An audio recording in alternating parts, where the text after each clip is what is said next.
Kita akan mendengarkan pengarahan dari Bapak Ketum kita, yaitu Bapak Rev. Dr. Gunardi. Saya persilakan, Pak.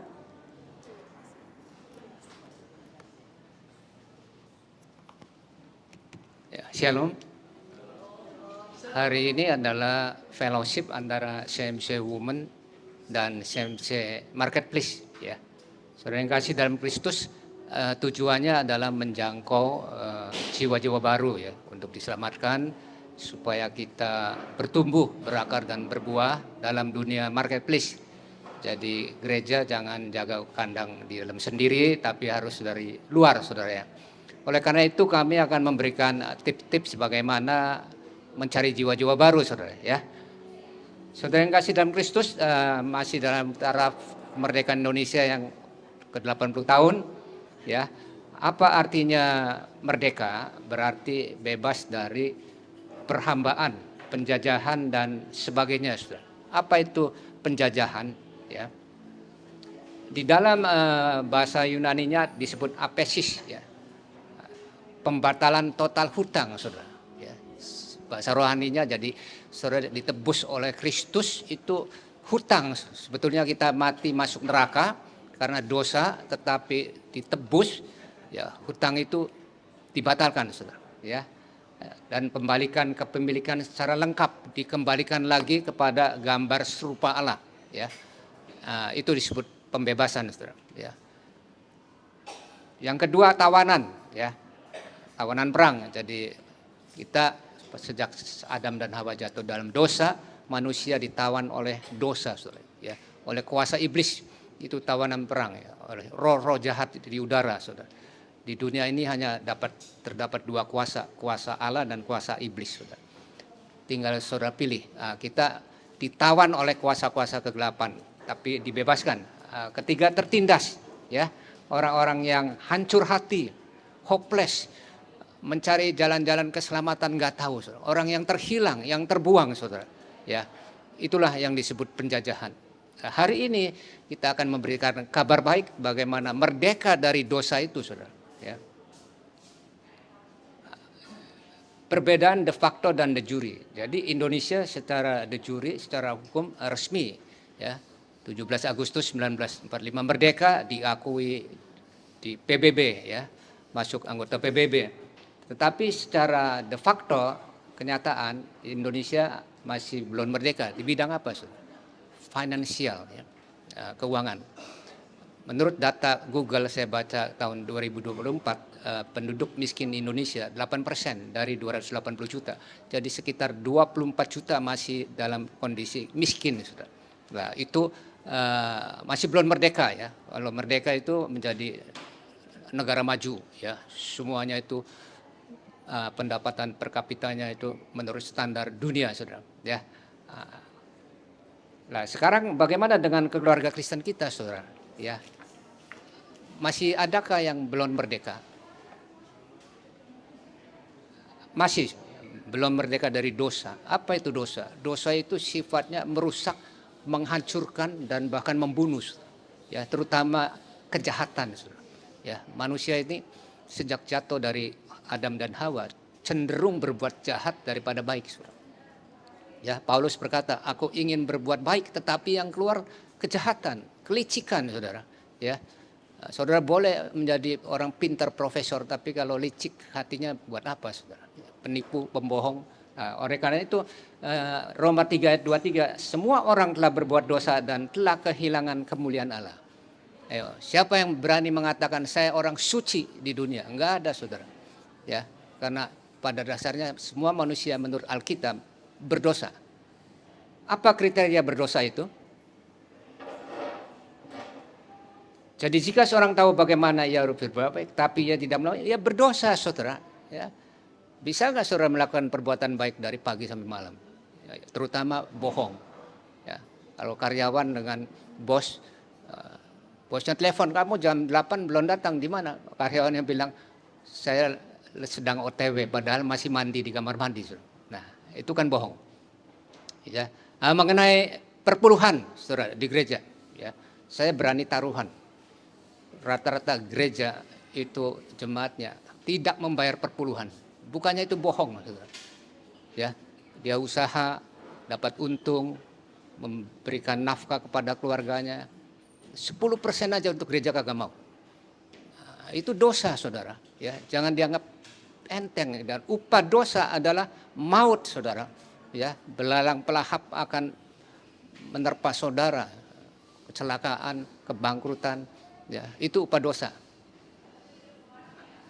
Nah, Blaise Pascal juga penemu teori matematika, fisika dan filsafat. Dia menyelidiki di dalam hati manusia, saudara, ya, dengan teori tekanan, diisi apa saja tidak pernah puas. Ini saya buktikan, teman saya hobi ngumpulin mobil antik, saudara. Jadi dia bangun 10 lantai gedung, 1 lantai 1000 meter, diisi mobil antik semua, ada kira-kira 50. Saudara. Enggak puas. Satu beli lagi, satu beli lagi, satu beli lagi.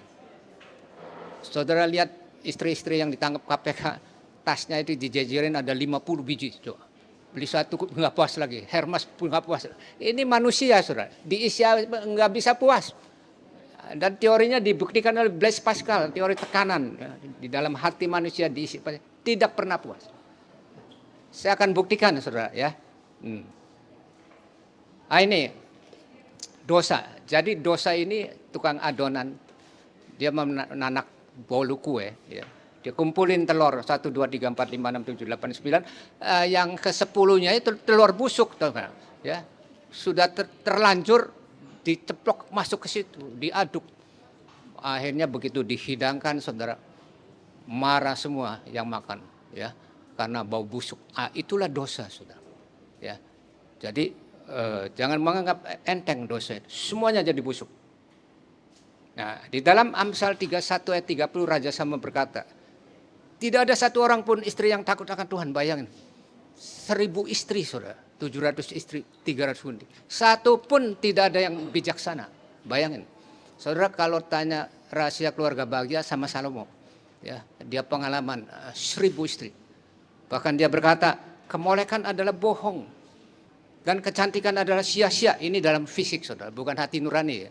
Dalam fisiknya ini, jangan saudara anggap orang cantik itu hebat, sia-sia, ya. Tetapi istri yang takut akan Tuhan dipuji-puji, saudara. Lah, itulah saudara yang kasih dalam Kristus. Mengapa kita harus connect dengan Tuhan, ya? Harus manunggal dengan Tuhan, karena Dia akan dipuji-puji. Tapi kalau tidak, saudara, Salomo berkata, tidak ada satu orang pun istri yang takut akan Tuhan. Itulah saudara yang kasih dalam Kristus. Jikalau kita tidak mengenal Tuhan, ya. Ini buktinya Marilyn Monroe. Bayangin, ya, persahabatannya dengan mantan Presiden John Kennedy. Bayangin. Keluar istana mudah sekali. Hartanya jutaan dolar, ya. Tapi pada waktu bunuh diri overdosis, dokter pribadinya menemukan selai kertas. Hidupku hampa, hidupku kosong. Itulah saudara yang kasih, ya. Saudara kalau mengejar kekayaan, bukan tidak boleh, ya, boleh kaya boleh, tetapi tanpa takut akan Tuhan, ujung-ujungnya binasa, ya. Nah, ini Elvis Presley, 3 bulan sebelum meninggal wartawan tanya, Elvis, cita-cita kamu apa? Ada 3. Yang pertama, nama saya terkenal di seluruh dunia. Saya sudah dipenuhi. Siapa yang tidak kenal Elvis Presley? Kedua, saya ingin menjadi kaya raya. Saya sudah dipenuhi. Punya rumah besar, punya mobil mewah, punya aset banyak. Yang ketiga, bahagia. Saya tidak menemukan. Akhir hidupnya ditemukan overdosis lagi, saudara. Inilah orang-orang besar yang dunia mengakui kesuksesannya, tapi gagal, saudara, dalam kerohaniannya, karena hidupnya jauh dari Tuhan, ya. Dia hanya dengan kekuatan diri sendiri, ya. Nah, sekarang solusinya bagaimana, saudara? Tuhan itu adalah kasih. Inilah kasih itu. Bukan kita yang telah mengasihi Allah, tetapi Allah yang telah mengasihi kita dan yang telah mengutus anaknya sebagai pendamaian bagi dosa-dosa kita, saudara. Tidak ada lain, kita harus datang menghampiri Tuhan karena Tuhan adalah kasih. Saya kasih ilustrasi begini, saudara. Saya dikirimin anugerah sama teman, Mercedes-Benz baru, ya. Pak Gunadi saya kasih gratis. full baru otomatis. Lah, saudara yang kasih, satu ketika rusak Mercedesnya ini. Saya apakah lari ke tempat lain, saudara? Ya, cari dukun atau cari orang-orang pinter suruh perbaiki mobil. Enggak bisa, saudara. Atau saudara biayain miliaran supaya pabrik ini. Enggak bisa, karena di dalam Mercy itu ada satu chip, saudara, komputer yang enggak bisa ditiru oleh orang lain. Kalau ininya kebakar, harus balik lagi. Mau nggak mau kita balik lagi kepada pabrik Mercedesnya, saudara. Demikian juga Tuhan mencipta kita itu, saya mengasihi kamu manusia. Kamu kalau ada apa-apa jatuh, ya tengkurap, menderita, balik lagi dong ke Tuhan. Jangan ke tempat lain, karena DNA kamu saya kuasain. Chip kamu itu ada sama Tuhan, saudara. Jadi biar bagaimana saudara lari ke psikoter, motivator, enggak bisa, saudara. Harus ke Tuhan, karena Allah adalah kasih. Harus ke firman Tuhan melalui anaknya Yesus Kristus sebagai juru selamat. Bahkan di sini di zaman, ia yang memanggil kamu adalah setia, ia juga akan mengenapinya, saudara. Setia sampai mati, yang disebut teori providensia, ya. Nah, yang kedua, saudara, sekarang kita belum merdeka karena tidak ada kasih Tuhan itu. Ya, jadi saudara bisa pilih. Kalau saudara memilih kasih agape, mengasihi Allah, mengutus anaknya ini, saudara terima Kristus, maka dia akan terus-menerus tidak putus. Semakin Anda mendekat Allah, semakin Anda memiliki kasih agape. Semakin Anda menjauhi saudara, saudara akan jatuh di dalam 3 kasih. Historik, Pileo, Eros. Ini kasih dunia, saudara. Ya. Apa itu historik? Kasih dalam ikatan keluarga antara orang tua dan anak, suami dan istri. Orang bilang, udah dijamin dah orang tua jamin anaknya. Puji syukur ada, saudara. Tetapi tidak semuanya. Ada anak yang jahat, saudara. Ya. Jadi kasih ini tidak mengikat. Tidak seperti agape. Tidak langgeng, bahaya. Nih, saya buktikan nih. Nih, Singapura, saudara. Ini konglomerat, tahu nggak? Pebisnis hebat. Punya anak satunya lelaki. Bayangin, dimodalin, mandiri, buka perusahaan sampai cukup. Ya, akhirnya papanya sebelum meninggal, makanya saudara kalau bisa sebelum meninggal itu jangan beri akte waris, saudara, pada anak. Karena anak ini takutnya jahat. Dia kasih akte waris sebelum meninggal sama anaknya. Ya, semua rumah, ya, dibeliin rumah baru, ya, kasih dia. Nah, akhirnya papa sama anaknya tidur berdua di situ. Anak lelakinya ini pacaran menikah dengan perempuan, jadi mantu. Nah, sudah menikah, saudara, jahat mantunya ini. Ya gosokin anaknya. Kalau bisa papa kamu diusir aja. Ya, saya nggak setuju tinggal sama mertua. Diusir dari sini. Kan kamu kan sudah ada akte notaris. Bayangin, saudara. Tidak ada kasih yang langgeng antara orang tua dan anak. Ini saya buktikan. Ayo, siapa yang bilang ada kasih dan anak langgeng di luar Kristus? Tidak ada. Akhirnya diusir, saudara. Bayangan papanya. Ya, bayangan ini di notaris nih, sahamnya dikasih, depositonya dikasih, emasnya dikasih, uang tunanya dikasih. Coba bayangin, sertifikatnya, apartemennya dikasih, dibalik nama ke anaknya. Diusir, dia tiap hari nongkrong di Orchard Road, ngemis. Suatu ketika teman pebisnisnya lewat, loh kamu kan teman saya dulu, kamu kan konglomerat, kenapa sekarang begini? Saya diusir sama anak saya, nggak boleh masuk, nggak punya tempat tidur. Di Singapura mahal. Gua laporin nih anak kamu ke Lee Kuan Yew. Kebetulan dia teman Lee Kuan Yew. Dia datang ke Lee Kuan Yew. Ini nggak beres nih. Kenapa orang kaya jadi miskin gara-gara anak? Marah Lee Kuan Yew, dipanggil notarisnya. Sini, kamu bikin akte ini betul? Mana akte? Disobek-sobek, saudara. Akte notarisnya disobek. Coba, mana akte yang disobek? Sekarang lagi kamu batalin, kamu bikin lagi, dibalikin lagi ke nama papanya. Akhirnya notarisnya ketakutan. Ini bukti nyata, saudara. Waduh, saya baru baca ini. Jahat manusia itu kalau sudah jahat, licik. Yang ditolong ini justru kita menolong, dijahatin, saudara. Bersyukurlah kita ada Kristus yang bisa menolak kejahatan. Amin. Tepuk tangan dulu untuk Tuhan Yesus Kristus. Ya, jadi saudara-saudara ingin permanen kasihnya, jangan storek, saudara. Jangan pilio, jangan eros, harus agape, saudara. Ya, kasih tanpa syarat. Nah, sekarang pilio, dalam ikatan persahabatan apa saudara bisa langgeng? Berapa banyak teman saya yang kongsi pecah saham, masuk gini ribut terus. Ayo, ada nggak yang kongsi langgeng selamanya, saudara? Nggak bisa, saudara. Karena manusia diuber oleh dosa terus, yaitu kejahatan, kelicikan, pelit, saudara. Mementingkan dirinya sendiri, itu sudah hukum tuh, yang tidak bisa dilawan. Harus dilawan dengan firman Tuhan, harus dilawan dengan kuasa Tuhan. Apalagi ini, saudara, ya, pertemanan dengan lawan jenis berakhir jatuh cinta, komunitas pertemanan dan pihak lawan yang jenis berakhir tidak mudah jatuh cinta. Ya, begitu kita lihat, saya udah pernah cerita, seketika orang bisa cerai, saudara. Suami istri, istrinya dipanggil ke satu pesta undangan, duduknya sebelah konglomerat, tahu nggak? Konglomerat kasih kartu nama, besok datang kantor saya. Saya jadikan you istri keempat. Saya kasih rumah di Pondok Indah 40 M. Saya kasih deposito di BCA 1 miliar prioritas. Saya kasih mobil Alphard 180 derajat dalam seminggu berputar. Dia ceraikan suami yang dulu. Dia langsung ambil itu konglomerat. Hati-hati dengan nafsu eros. Ini sudah ada sejak lahir, saudara. Lah, bagaimana kalau kita sebagai umat Kristiani, ya, harus bisa menolak. Oke, next. Itu, saudara, kasih agape ini punya pengharapan. Ya, Yesus menawarkan Allah adalah kasih, mengasihi kasih. Ya, dengan anaknya yang tunggal, ya.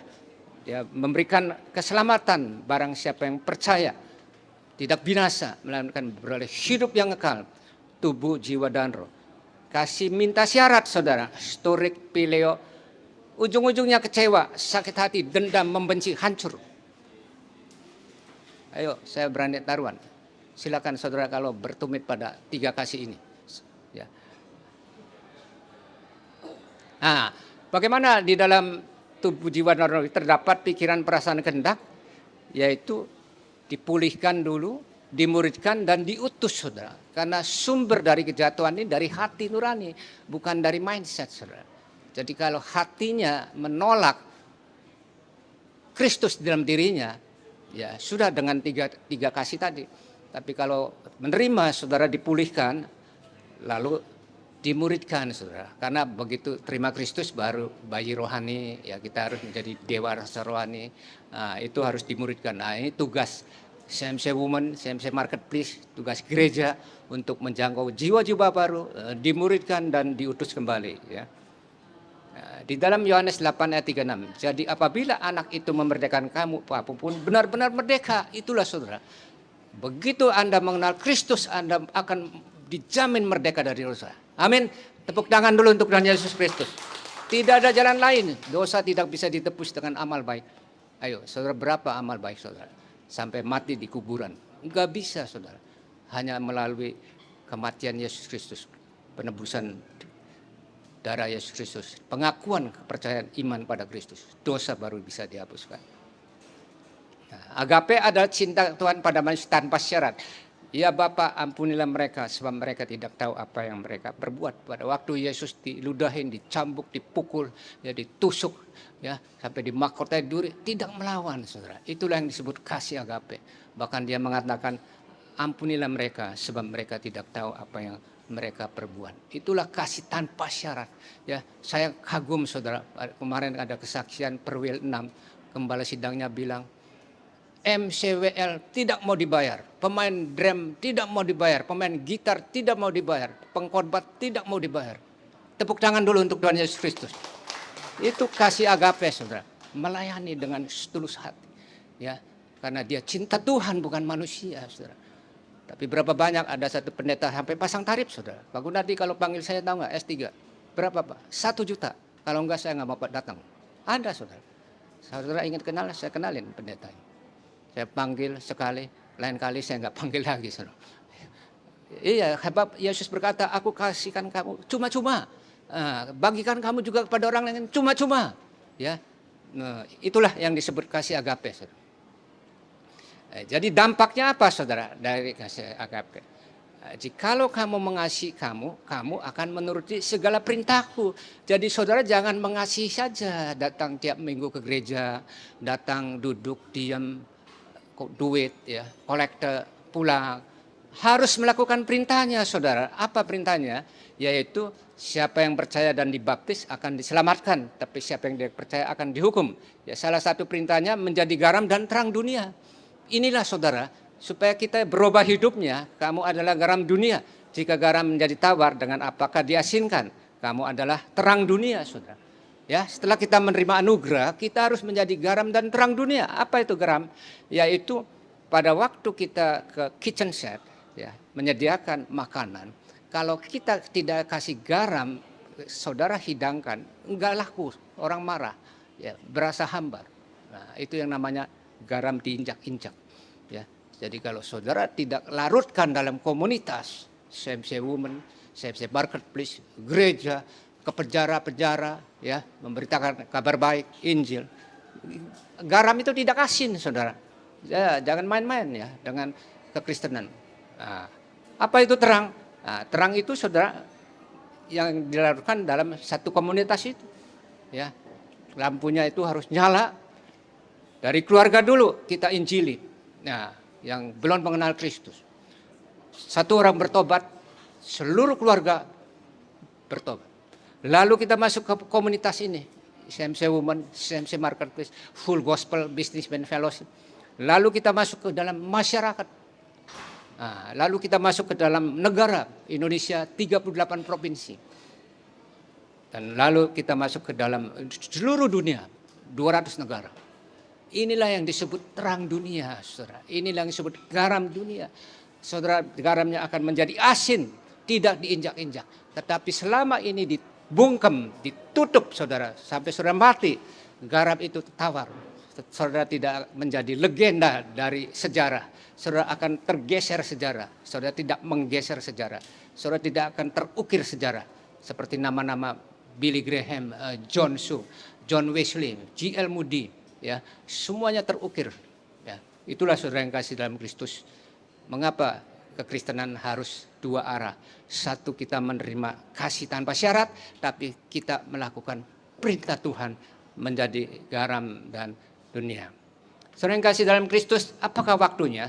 Kita harus mengerjakan pekerjaan Dia yang mengutuskan. Selama masih siang akan datang malam ini. Tidak ada seorang pun yang dapat pekerjaan, diundur-undur, saudara. Saya punya teman konglomerat Kristen. Saya bilang, bro, ayo kita buka gereja, bangun gereja. Enggak mau. 3 bulan lagi saya dapat proyek ratusan miliar, Pak Gunardi. Kalau goal, saya sumbang gereja 10%. Dia dapat kira-kira waktu itu proyeknya per 500 miliar. Tapi apa yang terjadi, saudara? 2 bulan kemudian dia ikut lomba renang, ya, Ancol, 3-4 kilo. Jam 6 pagi, siap. Di tengah perjalanan, dia sakit jantung, pingsan, bawa ke rumah sakit, meninggal dunia. Umur orang nggak ada yang tahu, saudara. Ya, apabila saudara ada kesempatan sekarang, pergunakanlah karena waktu selagi masih siang. Nah, lalu aku melihat di bawah matahari bahwa kemenangan perempuan bukan untuk yang cepat dan keunggulan perjuangan bukan untuk yang kuat, juga roti bukan untuk yang berhikmat, kekayaan bukan untuk yang cerdas, dan karunia bukan untuk yang cendekia, karena waktu dan nasib dialami mereka. Ini menandakan Pengkhotbah 9 ayat 11 ini, pergunakanlah momentum itu, peluang itu, kesempatan itu menjadi garam dan terang dunia, melayani Tuhan melalui individu, melalui organisasi, melalui gereja, saudara. Tapi saudara kalau menghilangkan kesempatan ini, saudara akan menyesal. Ya. Nah, nanti selanjutnya pemuridan itu ada 7 syarat. Yang pertama calling, saudara dipanggil Tuhan. ya, diberi anugerah gratis keselamatan, saudara akan melakukan perintahnya menjadi garam dan terang. Kedua, saudara harus connect terus. Semakin saudara mendekat Kristus, semakin saudara berbuah banyak. Semakin saudara menjauhkan Kristus, semakin saudara tidak berbuah dan akan dipangkas. Yang ketiga, karakter memiliki kelanggengan. Karisma boleh membuat seseorang hebat seperti Bung Karno, orator. Tetapi yang membuat orang langgeng sampai mati itu karakter, saudara. Diingat terus sampai mati, orang ini baik, ya, orang ini royal. Yang keempat adalah komitmen. Komitmen itu sekali kita sudah berjanji, ya jangan diingkari, saudara. Ya. Banyak orang masuk organisasi keluar lagi. Itu bukan komitmen. Kelima, kompetensi. Kita harus memiliki satu keahlian, pengetahuan, dan kita akan melahirkan skill, saudara, keterampilan, kreatif. Sekarang zamannya bukan zaman kerja keras saja, tapi kerja keras plus kreatif. Saudara, kalau kerja keras rutin aja bagaimana, saudara? Pergi pagi, pulang petang, penghasilan pas-pasan, potong pinjaman, langsung pingsan, saudara. Tapi kalau saudara kerja kreatif, wah, seperti Mark Zuckerberg, ya, punya Facebook yang dulu sahamnya ditawarin 11.000 pada tahun 2011 sama teman saya Bahari Tanusribio. Sekarang berapa sahamnya, ya? Dengar-dengar 3.000 triliun, ya. Nah, yang terakhir adalah konsistensi, itu continue terus menerus, dan cost, saudara. Cost ini biaya pemeliharaan. Ya, saya sudah sering berkali, organisasi akan bertahan kekristenan jikalau di dalam gereja setiap anggota gereja bayar perpuluhan. Ya, ini cost, saudara. Jatuh bangunnya gereja, berkembang atau matinya gereja dari perpuluhan. Karena perpuluhan ini luar biasa, saudara. Pengusaha kalau satu kali untung 1 miliar itu harus menyisihkan 100 juta. Saudara. Nah, bayangin kalau disuntik 100 juta dana segar gereja, bangkit lagi, saudara, ya, memberitakan Injil kemana-mana. Nah, itulah 7 ini akan dimuridkan, ya, setelah saudara terima Kristus. Akhir kata kami atas nama Ketua Sinode mengucapkan terima kasih. Tuhan Yesus memberkati. Haleluya. Amin.